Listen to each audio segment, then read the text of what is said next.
Hello friends, आज हम बात करेंगे यदि किसी व्यक्ति को इंटरमिटेंट फास्टिंग करनी है यानी बीच बीच में उपवास वाली पद्धति यूज़ करनी है वज़न कम करने के लिए, तो कौन कौन से खाद्य पदार्थ उसको नहीं खाने चाहिए। इंटरमिटेंट फास्टिंग स्ट्रैटेजी का बेसिकली मतलब ये है कि इसमें कुछ देर आप खाना खाते हो, कुछ देर नहीं खाते हो। यानी मान लीजिए आप 12 घंटे की फास्टिंग स्ट्रैटेजी कर रहे हो तो आप 12 घंटे खाना खाओगे, 12 घंटे नहीं खाओगे। 16 घंटे की कर रहे हो तो 16 घंटे नहीं खाओगे, 8 घंटे के अंदर जो खाना है खा सकते हो। अगर आप 20 घंटे की कर रहे हो तो 20 घंटे नहीं खाओगे, 4 घंटे में आपको जो खाद्य पदार्थ अवेलेबल है वो खाने हैं। तो लेकिन जो फीडिंग पीरियड है या फीडिंग विंडो है, उसमें कौन कौन सी चीज़ें आपको खानी चाहिए और कौन कौन सी चीज़ें नहीं खानी चाहिए, ये कॉन्ट्रोवर्शियल इशू है। क्योंकि इस दौरान यदि आप बहुत सारा कुछ तो भी खाना खाएंगे तो वजन आपका कम होने के बदले उल्टा बढ़ भी सकता है, और गलत चीज़ें खाएंगे तो फास्टिंग करना भी मुश्किल हो जाएगा।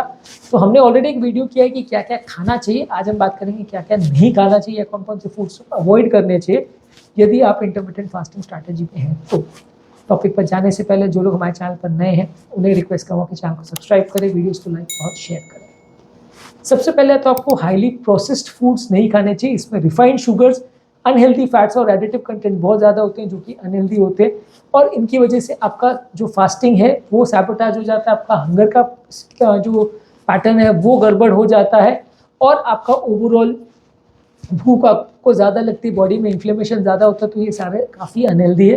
जितना ज़्यादा प्रोसेस्ड फूड्स आप लेंगे उतना आपको नुकसान करेगा। इसी के अलावा आपको कोई भी शुगर वाली ड्रिंक्स नहीं लेनी है, कोई भी जूस जिसमें चीनी डला हो, कोई भी कोला, सॉफ्ट ड्रिंक्स या इस तरह के कोई सोडा वगैरह वाली ड्रिंक्स जिसमें शुगर बहुत ज़्यादा डला है वो आपको नहीं डालने हैं, नहीं यूज़ कर रहे हैं। ये सारी चीज़ों में आपको कंपेरेटिवली आपका फास्ट भी टूट जाएगा, आपका इंसुलिन रिस्पॉन्स भी गड़बड़ हो जाएगा, और बाकी टाइम अगर आप जो अपने फीडिंग पीरियड में इसको लेते हैं तो इससे आपका भूख आपको उल्टा बढ़ जाएगी, क्योंकि शुगर में टेंडेंसी होती है कि ग्लूकोज लेवल को जल्दी बढ़ाता है, जल्दी कम करता है।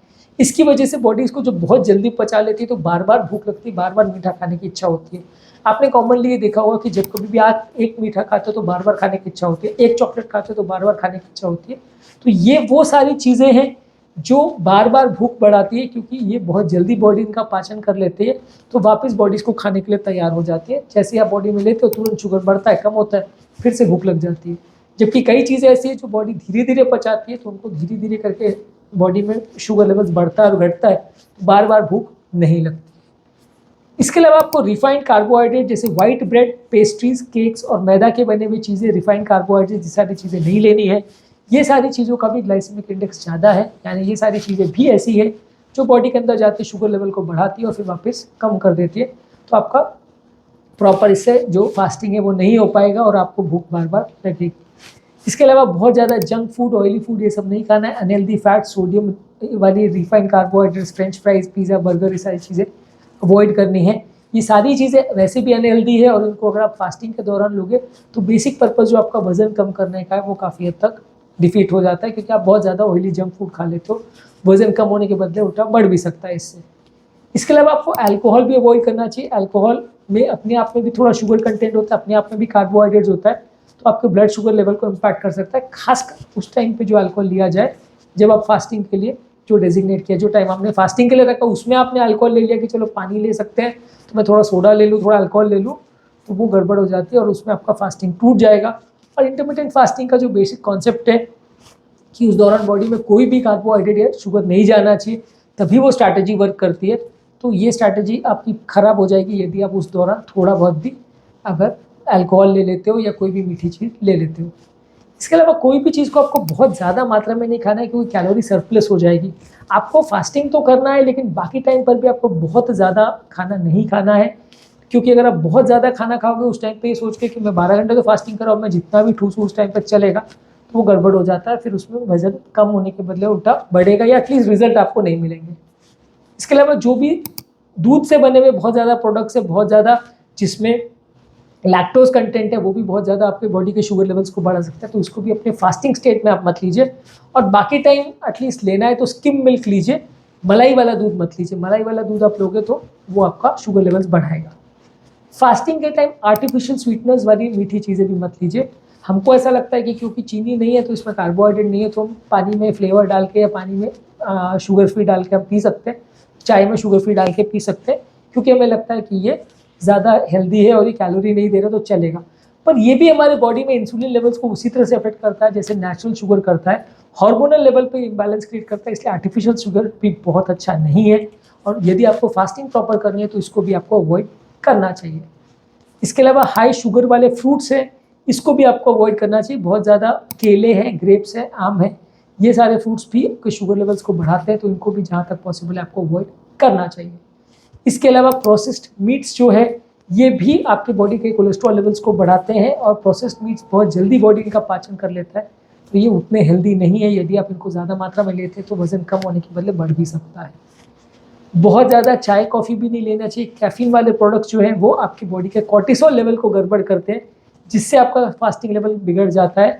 तो कई लोग ऐसा रिकमेंड करते हैं कि जो आपका फास्टिंग टाइम है वहाँ पे आप ब्लैक कॉफ़ी या ब्लैक टी ले सकते हो, लेकिन इसके बारे में भी काफ़ी संशय है कि उस टाइम पर अगर आप ब्लैक टी ब्लैक कॉफ़ी लोगे तो भी आपके कॉर्टिसोल लेवल को कैफीन अफेक्ट करेगा, तो आपका फास्टिंग थोड़ा गड़बड़ हो सकता है। लेकिन फिर भी ज़्यादातर एक्सपर्ट्स मानते हैं कि आप जब फास्टिंग कर रहे हो उस विंडो में भी अगर थोड़ा बहुत आपको लेना है तो ब्लैक टी ब्लैक कॉफ़ी ले सकते हो, बिना चीनी डाले, बिना दूध डाले, अगर आपको टेस्ट सूट करता है तो। ज़्यादातर इंडिया में तो वो ट्रेंड नहीं है कि ब्लैक टी ब्लैक कॉफ़ी लोग पीते हैं। अगर आप पी सकते हो तो वो एक्सेप्टेबल है, पर हाँ उसके मामले में थोड़ा क्वेश्चन तो है। सॉसेज और कॉन्डिमेंट्स भी बहुत ज़्यादा मात्रा में नहीं लेना चाहिए, उसमें नमक का कंटेंट ज़्यादा होता है, जिसमें अननेसेसरी कैलोरीज और अननेसेसरी ब्लड प्रेशर बढ़ने के चांस होते हैं।